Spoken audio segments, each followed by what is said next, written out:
प्रणाम सभी लोगों को। मैं वैद्य अरविंद पाठक आप सभी लोग का स्वागत करता हूं। सभी लोगों को कोटि कोटि प्रणाम करता हूं।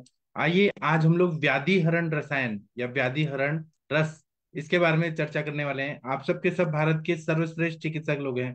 सभी को मैं प्रणाम करता हूं। और आप लोग को यहाँ पर हरण रस या व्याधि हर रसायन इसके बारे में कुछ दिख रहा होगा। तो आज हम इसके बारे में बात करेंगे। ये हमारे ग्रंथों में आर्ष ग्रंथों का कल्प नहीं है। ये एक रस कल्प है। और यह जो है ये रस चंडांशु नाम का बुक है। उसमें उपदंश चिकित्सा जब बताया गया है, जब भारत में आक्रमण हो रहे थे, बहुत मुस्लिम लोग आ रहे थे और बहुत सारे विदेशी आक्रांता आ रहे थे, तो वो यहाँ की बहू बेटियों को उठा के लेके जाते थे और गलत चीजें करते थे। तो वो जो आ रहा था सेक्सुअली ट्रांसमिटेड डिजीजेस, तो उसके निवारण के लिए यहाँ के जो चिकित्सक लोग थे, भारतीय चिकित्सक लोग थे, उन्होंने कुछ दवाइयां रिसर्च किया और बनाया उसमें से। और उन्होंने ग्रंथ लिखा, रस चंडांशु ग्रंथ। तो मतलब मध्यकालीन भारत में जब ये नया बीमारी आया उपदंश, सिफिलिस, तो उसके लिए फिर ये दवाई बनाया गया। तो ये इसका उल्लेख हमारे चरक संहिता में नहीं है, सुश्रुत में नहीं है और दूसरे ग्रंथों में नहीं है। ये रस चंडांशु में है। तो ऐसा बताया गया है श्लोक में। और उस टाइम पे जो चिकित्सक लोग थे, अभी जैसे ऑफिशियल लैंग्वेज इंग्लिश है पूरी दुनिया में, ज्यादातर इंग्लिश में ही बात करते हैं, तो उस जमाने में चिकित्सक, आयुर्वेद के चिकित्सक लोग संस्कृत में बातें करते थे, संस्कृत में श्लोक लिखते थे, संस्कृत में किताबें लिखते थे। तो इसीलिए उन्होंने क्या लिखा है कि हिंगलोत्थ रसम भागम दो भागो रस कर्पूरम रस तुल्यम बलि दद्यात् खल्व मध्य तु कज्जली काच कुप्या विनिक्षिप्य बालुका यंत्रकम पचेत दिनैकम तु क्रमादग्निम स्वांग शीतम समुद्धरेत पूजयेत गुरु विप्रादेत यथा रोगम प्रयोजेत गुंजा चतुष्टयम खादेत त्रागवल्ली दलैर्युक्तम षण्डोऽपि लभते पुंसत्वम बाजीकरणम उत्तमम अपुत्र पुत्रम मापनोति जीवे च शरदाम शतम बलि बलित हृत्शूलम बात श्लेष निर्वहणम अयम व्याधिहरा सूतम पूज्य पादे निर्मिता। मतलब इसका मतलब यह है कि पारा एक भाग लेना है, शुद्ध रस कर्पूर दो भाग लेना है, और फिर शुद्ध गंधक एक भाग लेना है। इसका विधि पूर्वक कज्जली बनाना है। यहाँ पे रस कर्पूर दो भाग और गंधक एक भाग, पारा एक भाग, इसका कज्जली बना दिया। और काच कुपी में जो कुपी पक्व रसायन होता है उस तरह से काच कुपी में भर देना है। और कुपी को विधि युक्त मुल्तानी मिट्टी और मात कापड़ करके, जैसे हम कपड़े से वो लपेट के करते हैं मुल्तानी मिट्टी और वो ढक्कन लगा के, वैसे बालुका यंत्र में उसमें क्रम से मंद अग्नि, मध्यम अग्नि और फिर तीव्र अग्नि ऐसे देना है। और एक दिन तक पचन करना है। जब वो स्वांग शीत हो जाए, मतलब वो ठंडा हो जाए, तो अब उसको निकाल देना है। और कांच कुपी को कैसे तोड़ना है ये आप लोग को मालूम है। और फिर ये बनने के बाद ब्राह्मणों की पूजा करना है और देवताओं की पूजा करना है। और फिर रोगी रोगी के अनुरूप हमें अनुपान योजना करना है कि उसको क्या तकलीफ है, उस हिसाब से हमें इसकी योजना करनी है।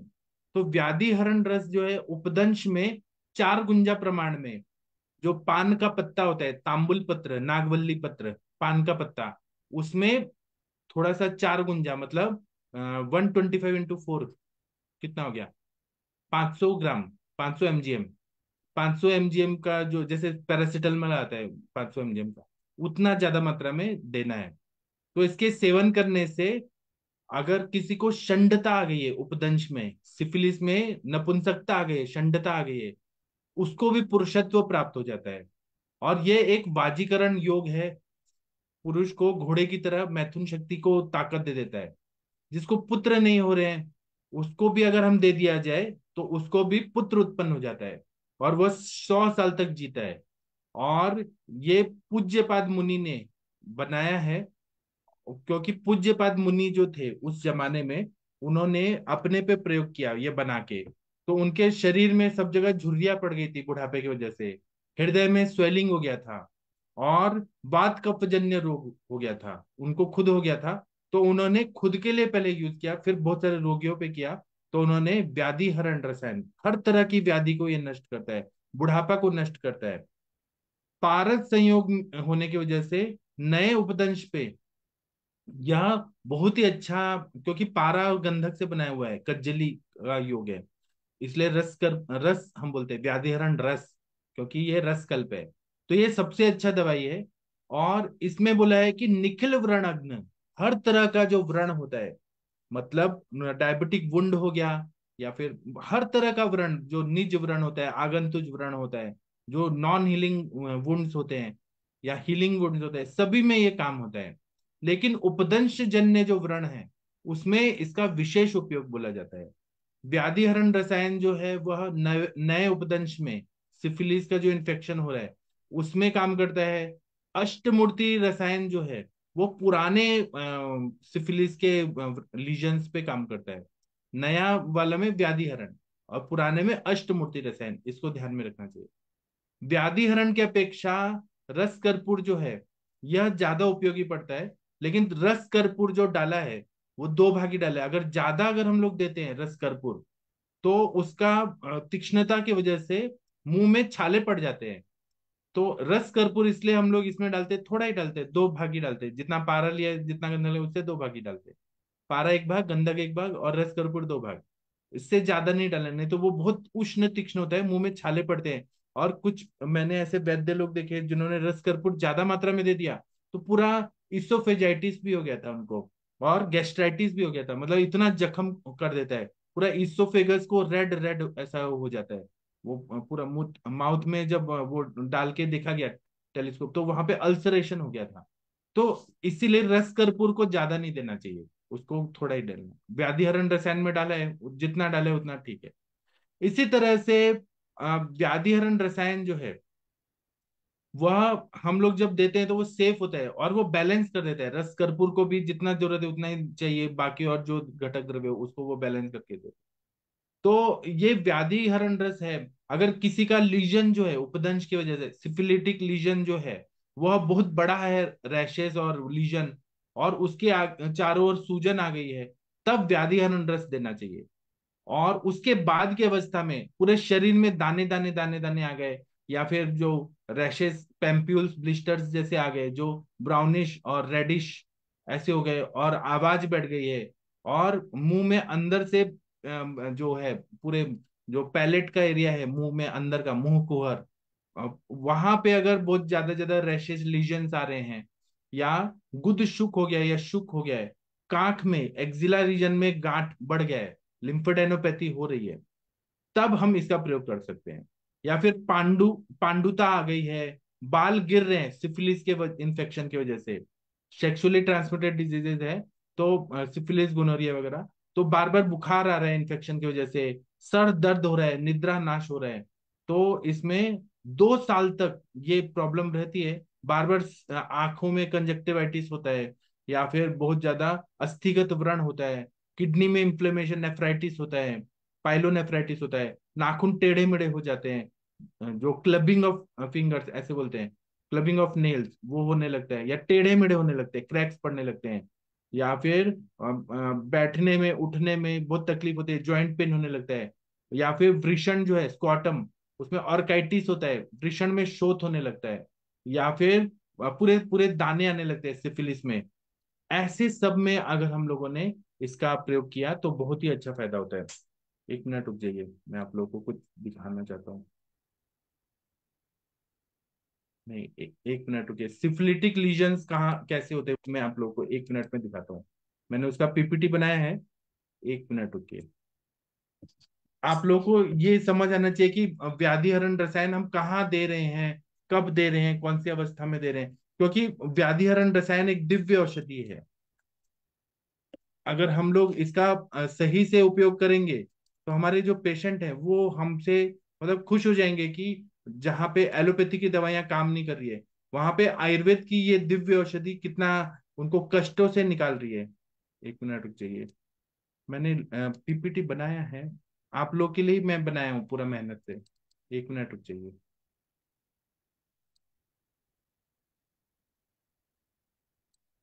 हाँ, आ गया है। 1 मिनट में आपके स्क्रीन पे लेके आ रहा हूँ।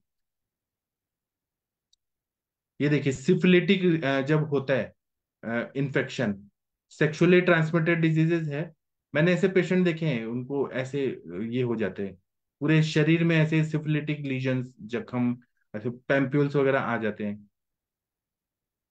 और इसमें भी चार स्टेजेस होते हैं: primary stage, secondary stage, latent stage, tertiary stage.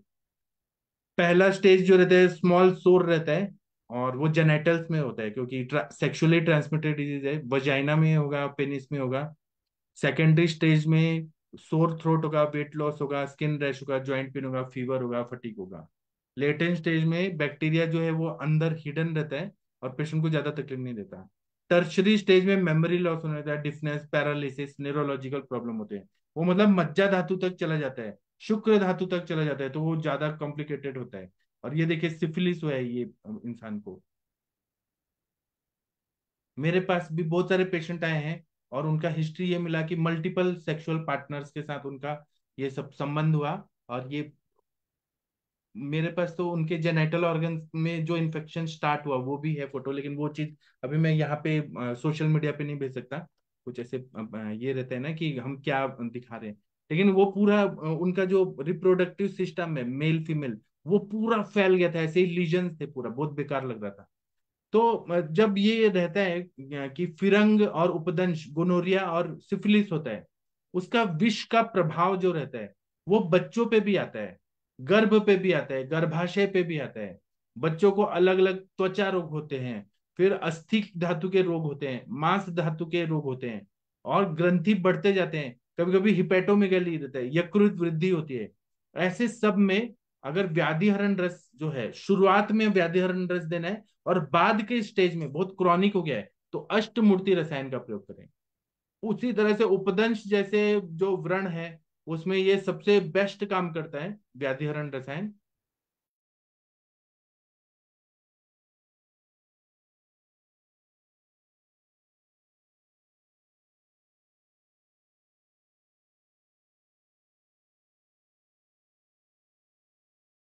व्याधिहरण रस जो है वो नए में काम करता है, बहुत ज्यादा डीप धातुओं में चला गया है, बहुत ज्यादा बढ़ गया है, तो अष्टमूर्ति रसायन, इसको हमेशा ध्यान में रखिए।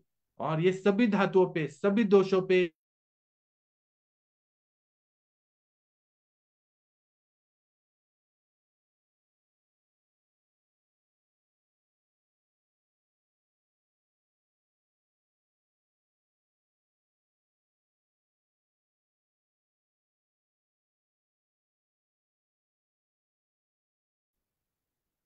कोई और बोलना चाहते हैं तो बोलिए प्लीज। डॉक्टर हरिहर सर, आपने पेशेंट देखे हैं? अरविंद सक्सेना सर, आप तक मेरी आवाज नहीं जा पा रही है। Doctor Harihar sir, doctor Dinesh sir, कुछ बोलिए आप लोग। चर्चा तो तभी होती है ना, मजा आता है बात करने में। कुछ बोलिए। कोई नहीं बोल रहा है। कुछ तो बोलिए, आपने देखा है ऐसे पेशेंट, हरिहर सर? जी सर, मैंने तो किसी को दिया नहीं है, लेकिन हमारे बगल में एक महात्मा रहता है, वो इनका यूज करता है। तो मैंने देखा है कि वो कैंसर वाले पेशेंट है, स्तन का कैंसर है, कहीं भी घाव ज्यादा वुंड वाले हैं, तो उनको ये देते हैं। जी। लेकिन हमने तो नहीं दिया सर। नहीं, और आपने सिफिलिस के पेशेंट देखे हैं क्या? नहीं, मैंने दिया। सिफिलिस के पेशेंट देखे हैं, लेकिन उनमें दिया कैसे नहीं रहता है। है, ऐसे ही जख्म रहते हैं ना हाँ, इसके पेशेंट में? इनको देखते हुए देखा है। और वो देते भी है और बनाते भी है, अपने अपने आप खुद से ही बनाते हैं रस, यादगार। जी। तो ये बहुत ही दिव्य दवाई है, बहुत ही अच्छी दवाई है, इसका प्रयोग आप लोग भी करिए और फिर जरूर बताइएगा इसका क्या इफेक्ट आया। डॉक्टर अरविंद सक्सेना सर, आप कुछ बोलिए। वीना मैडम, आपने कभी यूज किया है? अरविंद सर प्लीज बोलिए। सर मुझे भी आइडिया नहीं है सर, मैंने भी नहीं किया है इस्तेमाल कभी भी इसको। अच्छा। और इस तरह के पेशेंट हम लोग के पास सर नहीं आते हैं। हमारे महाराष्ट्र में बहुत आते हैं पेशेंट यहाँ हाँ पे। सर, इधर नहीं आते। हाँ, हमारे महाराष्ट्र में लोग ना भटकते रहते हैं कि कैसे तो भी ये ठीक हो जाए। बहुत ज्यादा ये चीजें बढ़ रही हैं, सिफिलिस, गोनोरिया, एड्स, हेपेटाइटिस, सब ये सब बढ़ रहा है बहुत ज्यादा। हाँ वीना मैडम, आप कुछ बोलना चाह रही हैं? मैंने यूज नहीं किया सर, मगर सुना है कि स्किन डिसीज में भी इसका यूज होता है। जी। तो और हाँ जॉइंट पेन में, वात रक्त में, सुना है सिर्फ मैंने। हाँ, लेकिन आप लोग इसका प्रयोग करिए। इसको कंपनियां भी बनाती हैं, मार्केट में भी अवेलेबल है। अगर आप नहीं करेंगे यूज तो कौन करेगा? आप लोग को तो करना है। और व्याधि हरण, हर व्याधि और हर व्रण, इन सबको ये ठीक करता है। चलिए, और कोई कुछ बोलना चाहते हैं तो बोल सकते हैं। डॉक्टर दिनेश सर, आपने कुछ सुना है इसके बारे में तो बोलिए। नहीं सर, सुना तो नहीं है, लेकिन ये है कि ये मार्केट में मिल जाता है कि खुद बनाना पड़ेगा जी? मिलता है ना, ये बैद्यनाथ कंपनी बनाती है। ऑनलाइन ठीक देखिए, है, मिलता है। जरूर यूज करेंगे जी। ऐसी कोई चीज है मार्केट में? कुपी पक्व रसायन है। कांच कुपी में भर के कुपी पक्व रसायन है। और क्या दवाई है? तीन ही दवाई है इसमें। पारा गंधक एक एक भाग, और रस कर्पूर दो भाग। और उसको कांच कुपी में डाल के एक कुपी पक्व रसायन बना देते हैं। फिर पूजा ठीक करके, है। और वो 4 रत्ती के मात्रा में पान के पत्ते के साथ दे देते हैं। 4 अच्छी तो ज्यादा नहीं हो जाएगी? 1 ग्राम हो गया? 500 mgm हो गया ना। एक 500? रत्ती 125 mgm। हाँ जी, हाँ जी, हाँ एक जी। गुंजा। तो 4 गुंजा बोला है। अब अच्छा, वो इन्फेक्शन भी तो बहुत ज्यादा होता है ना। ठीक है। उसके साथ पान क्या देना सर? अनुपान, अनुपान तो पान के पत्ते का रस बताया है। और बाकी तो हम जो कुष्ठग्न दवाइयां हैं वो देते ही ना, महामंजिष्टादिक्वात है। हाँ जी, हाँ जी। हाँ। खाद्यादिष्ट इसमें प्रधान। मनशील भी है ना इसमें? नहीं, मेरे पास जो है रस चंडांशु का, उसमें नहीं है।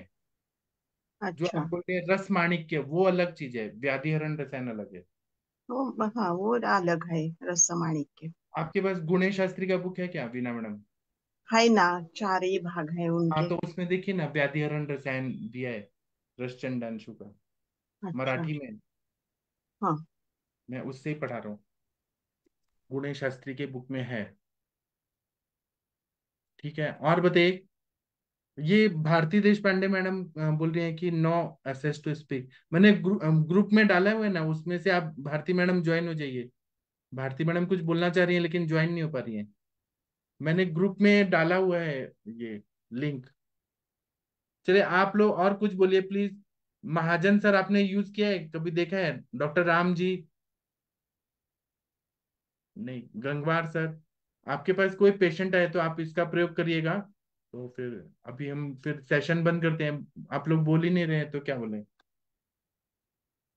ये हमारे नॉर्मल किताबों में व्याधिहरण रसायन के बारे में नहीं दिया है, लेकिन व्याधिहरण रसायन मार्केट में अवेलेबल है। आप लोग ऑनलाइन चेक कर सकते हैं। बोलिए, वीना मैडम कुछ बोलना चाह रही हैं? नहीं। तो मैं अभी नहीं, कुछ सेशन। नहीं बोलना। हाँ, हरिहर सर कुछ बोलना चाह रहे हैं? जी नहीं सर, दिया तो नहीं है, लेकिन वो बनाते भी देखा है अभी। और ठीक। वो देते हैं, वो पेशेंट को देते हैं। मैंने बोला ना, वो ऐसे कोई ऐसा जख्म हो जो भरता नहीं हो ज्यादा समय से है, तो उसमें देता है, पुराने जख्म में। और और मैंने तो दिया है इसका प्रयोग, मैंने किया है तो मुझे पता है इसका रिजल्ट बहुत अच्छा आता है। और मैंने पेशेंट को ऐसे हाथ नहीं लगाना है हमें। नाड़ी परीक्षण में मतलब हमें प्रिकॉशन लेना है, नहीं तो वो फैलता है। वो मतलब हाथ मिलाने से भी फैलता है। उसका थोड़ा ध्यान रखिएगा। नाड़ी भी नहीं देखना है, उसका सिम्टम देखिए। और दूसरा बात है कि सैनिटाइज करिए वो जहाँ पेशेंट बैठ रहे हैं, हाथ लगा रहे हैं हमारे। थोड़ा प्रिकॉशन लेना चाहिए, नहीं तो वो फैलता है। और दूसरा बात है कि पेशेंट को ना विरेचन दे देना चाहिए। मतलब मैं ऐसे ही करता हूँ कि बॉडी का क्लींजिंग कर देता हूँ। तो घृत पिला के और ये दे के फिर मैं करता हूँ, तो पेशेंट को बहुत विरेचन के बाद ज्यादा अच्छा रिजल्ट आता है। जो सिफिलिस गोनोरिया ऐसे जो रहते हैं, सेक्सुअली ट्रांसमिटेड, उसमें। और पेशेंट से मैंने हिस्ट्री भी लिया कि ये आपको क्यों हुआ। तो उन्होंने बताया ये बात कि हम रेड लाइट एरिया में गए थे, और वहां से इन्फेक्शन हुआ, फिर हमारी वाइफ को हुआ। ऐसा उन्होंने खुद एक्सेप्ट किया। तो ये है, तब जो है वो है। ठीक है, तो मैं अभी सेशन बंद करता हूँ। हम रात को 9 बजे मिलेंगे। 9 से 10 के बीच में क्लिनिकल संभाषण होगा। आप लोग अपने अपने पेशेंट लेके आइए। लिंक दे दीजिएगा। सेम लिंक रहता है, सुबह दोपहर शाम वाला। तो सेम लिंक रहता है, आप लोग दे दीजिएगा और हम केस टेकिंग करेंगे। तो मैं सेशन बंद करता हूँ। थैंक यू, प्रणाम सभी लोगों को। फिर हम मिलेंगे। Thank you.